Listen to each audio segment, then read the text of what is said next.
Hey guys, Nebraska Boy Gaming here again, and in this video I'm going to walk you through everything in the Pilot's Loadout tab here. So, we'll start with primary weapons. Starting off, we have the R101C carbine. This is a fully automatic assault rifle.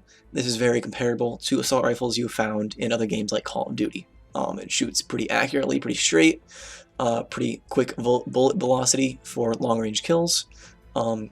No complaints. Not my favorite weapon though. Moving on, we have the EVA-8 shotgun. This, at least in the beta I have found, is not the most useful gun. It's semi-automatic, and the delay between shots is a little excessive, I think. However, it does have very good close quarters as it should as a shotgun, but again, I just haven't found it that useful, at least on the maps in the beta. Next, we have the Smart Pistol MK5. This has been by far my favorite gun in the beta. I did not expect that at all coming into it. But its just ability to lock on and get a lot of stealth kills, something I have liked. It can lock on to enemies. You can lock on all the shots you'll need to kill them before you even fire. So if you can find an enemy who's not aware you're there, or especially on grunts or specters, it's very, very easy kills on those. But on actual other players, it's a very easy kill, especially if you can get from behind them. In front of them, though, the assault rifle can sometimes be better, but a good player with a pistol can normally take down someone with an assault rifle at medium to close range. Long range, find some cover. Next, we have the R97 Compact SMG. This is comparable to the carbine. It's what you would expect out of an SMG. Decent damage, not as much as the carbine, more, or rather less accurate for sure. Much higher fire rate though. Very good at close quarters. As you'd expect from SMG, nothing out of the ordinary with this one. Longbow DMR Sniper. I personally was not a fan of the sniper rifle. I haven't had any unlocks with it though yet. The initial scope that it gives you is not the best. It's a 6x scope. I find that's just a little bit too long for some of these maps in the beta. However, it is a very good gun without the scope. Not that I've seen it, but I've gotten a few kills with it still. I've played around with it a little bit. Good damage, 2-shot kill, 1-shot headshot. Very good accuracy as it should have, good range, very fast bullet velocity. Fire rate is pretty low. It's very similar to the shotgun in that respect. Close quarters, definitely pull out a sidearm unless you are a beast quickscoper. You probably won't have too much luck trying to no-scope or quickscope close quarters with this, especially with that starting scope. Moving on now, we have the anti-Titan weapons. We'll start with the Archer, the heavy rocket. This is by far my favorite anti-Titan weapon. It's about a 3-shot kill, at least on these Atlas Titans that we are fighting in the beta. I'm not sure how it will work with the beefier Titans when we hit the full game release. The lock-on, it takes about 2 or 3 seconds. It's not anything that's impossible to get a lock on. It's pretty easy. Do know if you're a Titan, you'll get a quick warning that you're being locked onto. You should be able to time it that you can sprint out of the way right before the missile hits. It's not the easiest thing in the world to do, but it's not too hard to dodge these missiles as a Titan. But again, my favorite anti-Titan weapon as of now. The Sidewinder, I think it just kind of sucks, to be honest, guys. It doesn't pack enough of a punch, especially on people. I mean, this is meant for Titans, of course, but it just doesn't really do much, especially with Titan shields. They tend to regenerate anything before you can even get through their shields with this weapon. If you're on the ground, you got your friendly Titans fighting their Titans, you're helping, but not as much probably as you could with the Archer. So again, not the best. To defend it, it does have pretty decent fire rate and a decent magazine capacity, but the bullet velocity just isn't high enough, I don't think. That might be a tweak they make in the future.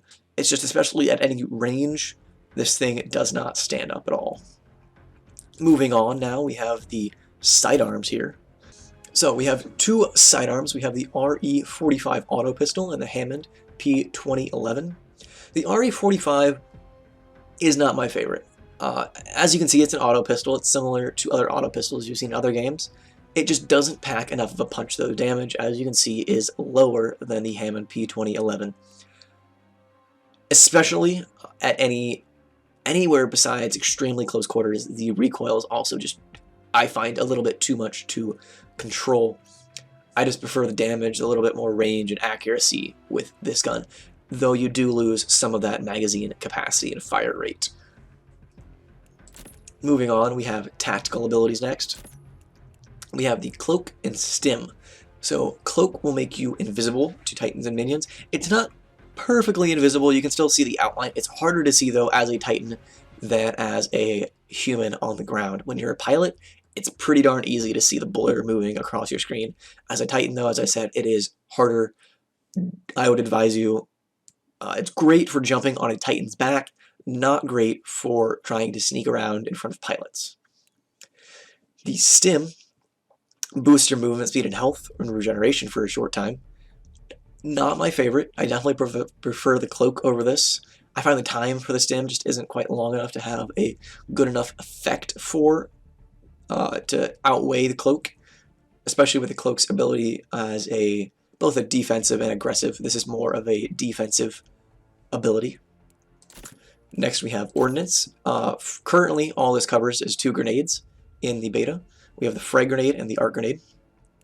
The Frag Grenade is just your standard frag grenade. There's nothing really special about it. It does pretty good damage. It's very comparable to things like Call of Duty and their grenades.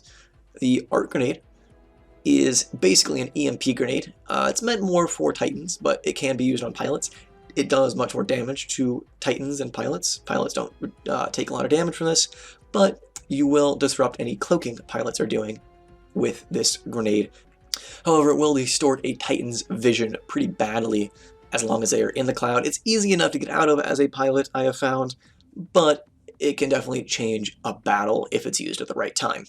Quick note on both of these grenades is the primary weapon, the Smart Pistol MK5, can actually be used to target grenades as well, which can be great for a around-the-corner kind of shot, where you know they're just around the corner, you throw the grenade, normally they'd have time to move, but you can pop it right away and get that kill. Alright, now we have the Tier 1 kit. Here we have Enhanced Parkour, Explosives, and Power Cell. The Enhanced Parkour, I have found, is probably my favorite. The Enhanced Parkour allows you to wall run and wall hang. It's easier to get around, especially as most of us are getting a feel for this game now that the beta's out.